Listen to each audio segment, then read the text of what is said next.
Angèle Désilet, native de Saint-Angèle-de-Laval, les Sœurs de l'Assomption ont été fondées en 1853 à Saint-Grégoire par un curé qui désirait avoir des éducatrices pour les filles de sa paroisse.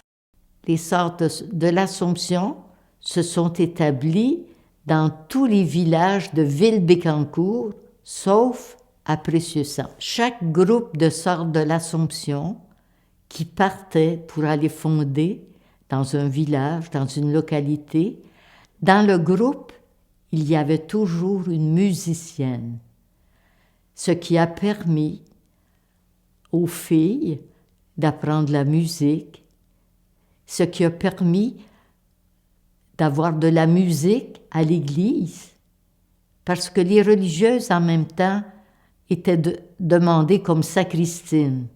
Alors les enfants de chœur devenaient plus disciplinés, il y avait de la musique, des fleurs sur l'autel. Grâce aux Sœurs de l'Assomption, si je regarde ma famille, 9 filles ont fréquenté le couvent des Sœurs de l'Assomption, 6 sont devenues institutrices et ont enseigné par après dans la paroisse. Il y a eu une période où c'était l'expansion pour les Sœurs de l'Assomption. Chaque année, on ouvrait de nouvelles écoles.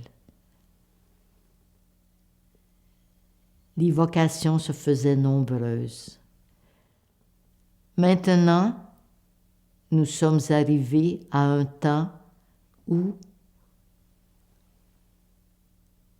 la communauté a beaucoup diminué. On a dû se retirer, vendre des terrains, des maisons. C'est le même problème pour toutes les communautés religieuses. Au tout début de la ville Bécancour, en 65-66, il n'y avait plus d'enseignement au pensionnat de Saint-Angèle. Des locaux avaient été loués à la commission scolaire. En 72, des jeunes filles du service social sont accueillies comme pensionnaires au couvent de Saint-Angèle. Elles pensionnent au couvent, mais vont aux écoles, soit à Nicolette au pensionnat, soit à l'école du village de Saint-Angèle. En 91, le couvent se détériore, aurait besoin de beaucoup de réparations et la congrégation décide de le mettre en vente. Les 2 dernières religieuses, une enseignante, une qui travaille en pastoral paroissial, sont logées au presbytère. Malheureusement, en 2015, le couvent de Saint-Angèle est encore à vendre. Et ce que je souhaite, c'est qu'il soit vendu et utilisé à des vocations qui contribuent à aider quelqu'un à vivre.